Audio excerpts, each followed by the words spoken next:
Assalamualaikum warahmatullahi wabarakatuh. Jumpa lagi dengan saya di sini di channel kesayangan Anda ini.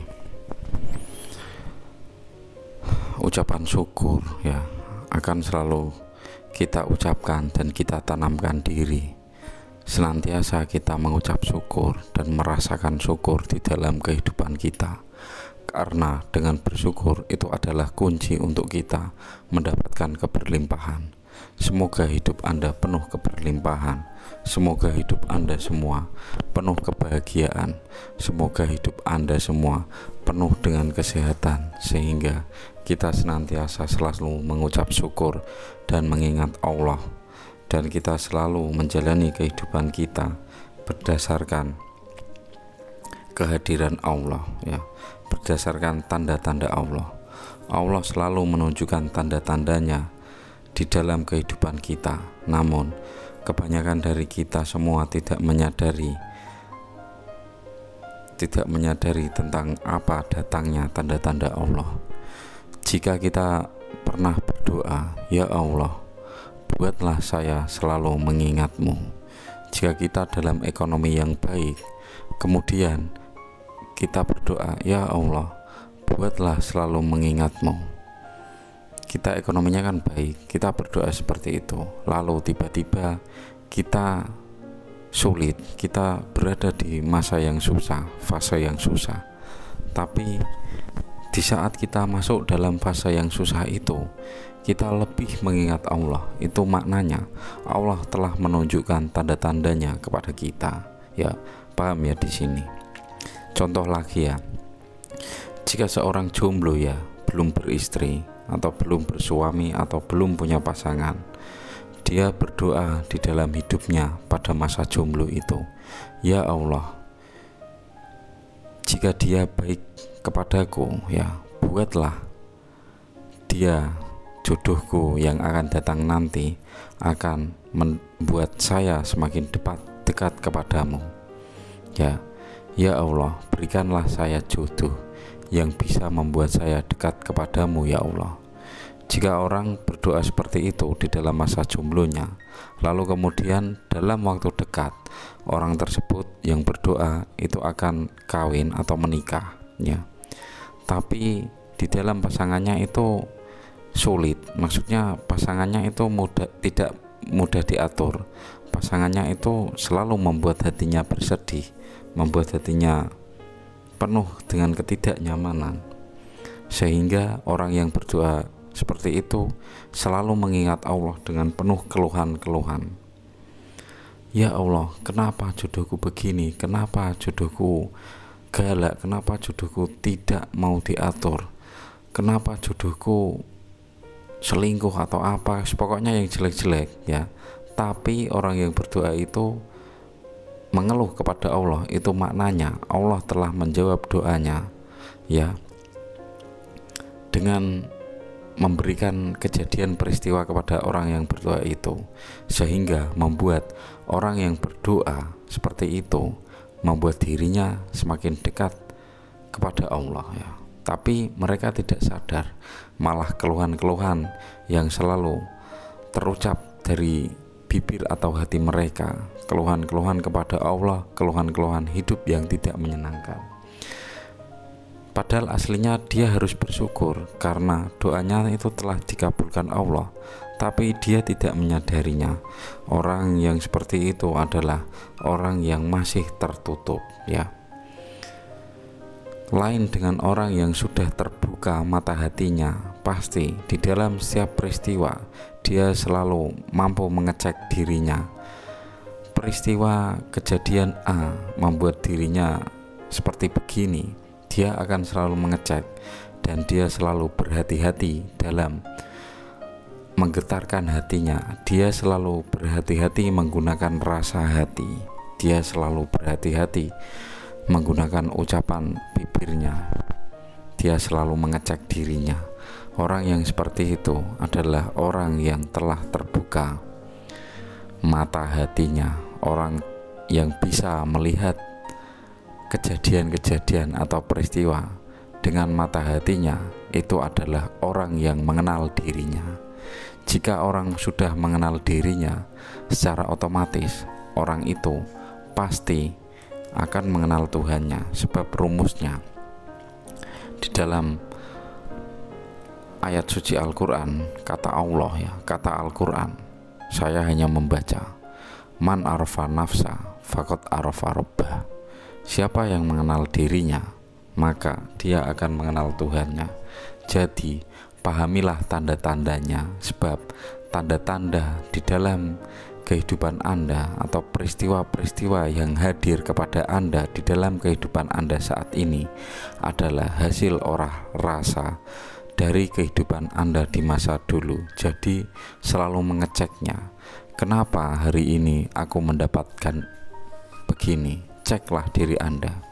Jika Anda rajin mengecek, tentu Anda memahami esensi rasa dari hasil buah orang sholat.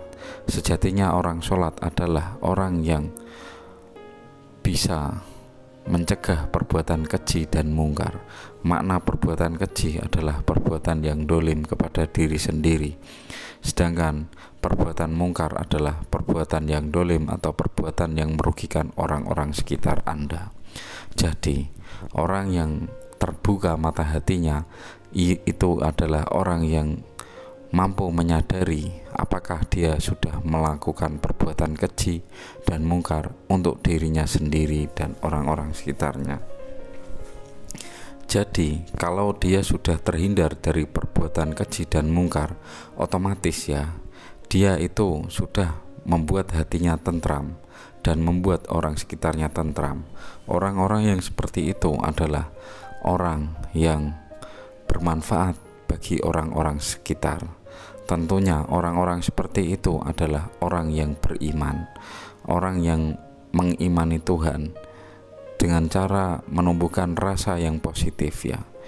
Contoh ya, jika orang mau jualan, orang mau dagang atau jualan, contoh jualan sepatu lah, dia selalu berpikir kalau sepatunya itu tidak akan laku, maka secara otomatis hasil usahanya itu akan tidak laku. Sebab apa yang ada di dalam hati orang tersebut adalah sepatunya itu, jualannya itu tidak laku. Secara otomatis Allah akan mengabulkan apa yang ada di dalam getaran hatinya itu.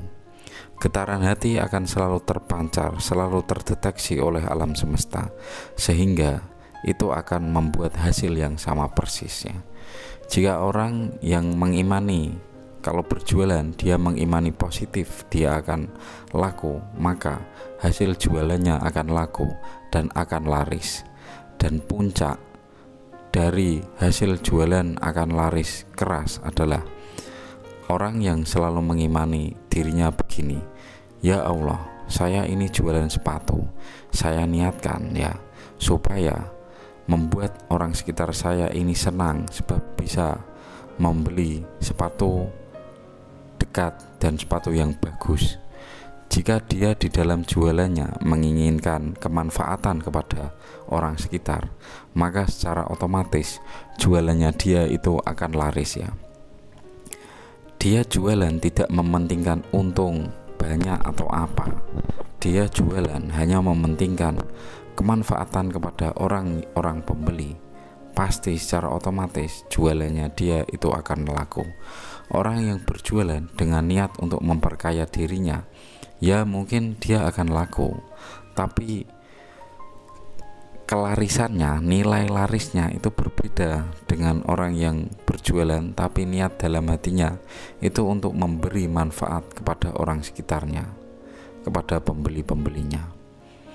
Orang yang berjualan dengan niat memudahkan orang lain, itu pasti jualannya akan berhasil.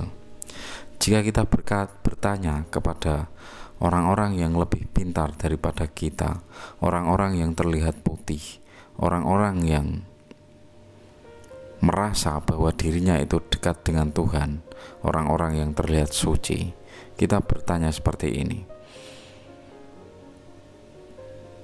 bagaimana, apakah saya ini orang beriman atau tidak? Bagaimana saya mengimani akan adanya Allah ya? Kalau orang-orang yang terlihat suci itu menjawab begini, Murtad kamu. Kamu tidak mempercayai Allah. Kamu tidak percaya akan Allah. Kamu sudah murtad. Kamu orang yang mengatakan iman. Kita wajib mengimani Allah. Dia hanya menyalahkan dengan jawaban yang menyalahkan kita. Tentu kita harus menyadari bahwa orang itu belum mengetahui apa itu belas kasihannya Allah, apa itu cintanya Allah, ya. Orang yang menutup pemahaman orang lain, ya, dengan mengikuti apa yang dia katakan, maka sesungguhnya dia itu orang yang belum menjadi pencerah untuk orang lain. Lain halnya jika orang yang ditanya seperti itu, maka dia bisa menjelaskannya. Kita harus mempercayai Allah, sebab di dalam diri kita ada Allah. Di dalam setiap kejadian peristiwa-peristiwa itu adalah Allah. Tentu jawaban yang membuat orang yang bertanya itu lebih tenang hatinya, lebih nyaman kata-katanya, tidak menyalahkan mereka yang bertanya. Jawabannya lebih mudah dicerna dengan akal yang bertanya. Itu adalah orang yang mengenal Tuhannya. Sejatinya Allah atau Tuhan itu adalah rasa. Kita tidak bisa melihat dengan mata kita. Kita hanya bisa melihat dengan mata batin kita, dengan cara merasanya, menyatukan logika dengan hati. Itu adalah cara untuk melihat Allah. Itu adalah pengalaman dan tidak bisa dikatakan dengan kata-kata.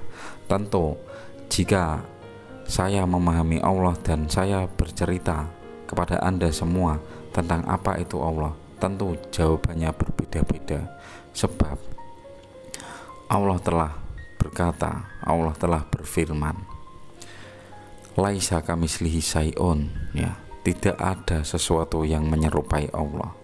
Sebab semua itu adalah rupa Allah. Itu seperti itu, teman-teman. Nah, langsung saja ya. Rahasia weton pasaran pahing yang jarang diketahui. Ini menurut keistimewaannya. Weton merupakan hari lahir seseorang dalam kalender Jawa yang terdiri dari 7 hari dan 5 pasaran. Salah satu pasaran di dalam weton adalah pahing. Pasaran pahing memiliki neptu dan nilai tertinggi yaitu 9. Neptu ini menunjukkan karakter dan nasib seseorang yang lahir di pasaran pahing. Berdasarkan rumus kitab primbon Jawa kuno, di bawah naungan segel cakra dan jantung langit dan berelemen api, pasaran pahing memiliki watak pemberani. Selain itu, pasaran pahing dikenal penyayang, tidak tegaan, serta pecinta hal-hal yang berhubungan dengan keindahan. Namun, weton pasaran pahing juga memiliki sisi negatif, yaitu mudah marah dan keras kepala. Mereka sering bertindak impulsif tanpa memikirkan akibatnya. Mereka juga sulit menerima kritik dan saran dari orang lain. Mereka cenderung sombong dan merasa benar. Meskipun begitu, weton pasaran pahing memiliki keistimewaan yang jarang diketahui banyak orang. Berikut adalah beberapa keistimewaan weton pasaran pahing. 1. Weton pasaran pahing memiliki potensi untuk menjadi penguasa atau pemimpin. Mereka memiliki kebijaksanaan dan keadilan dalam mengambil keputusan. Mereka juga cerdas dan mampu memberi solusi yang efektif dan cemerlang. Weton pasaran pahing memiliki rezeki yang lancar dan melimpah. Mereka tidak pernah kekurangan harta atau uang, tetapi mereka itu selalu diberi keberlimpahan uang dari Sang Pencipta. Mereka juga pandai mengelola keuangan dan berinvestasi. Mereka paham dari mana uang datang dan bagaimana cara mendapatkan uang, dan bagaimana cara membuat diri supaya disenangi uang. Mereka sering mendapatkan keuntungan dari usaha atau pekerjaan mereka. weton pasaran Pahing memiliki daya tarik yang tinggi. Mereka mudah dikenal dan disukai banyak orang.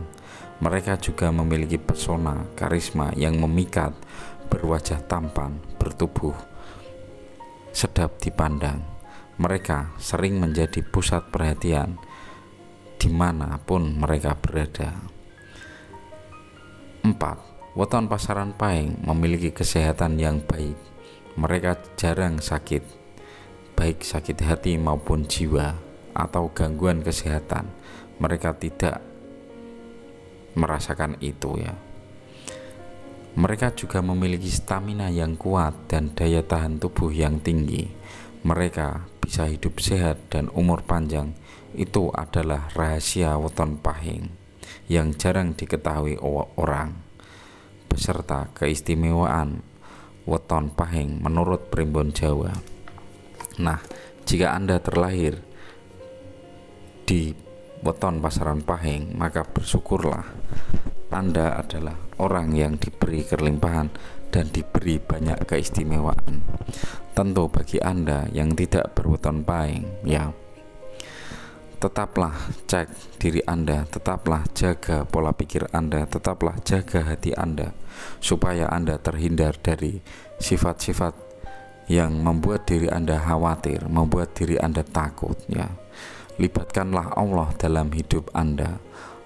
Allah selalu mengawasi hidup Anda. Allah selalu dekat dengan Anda.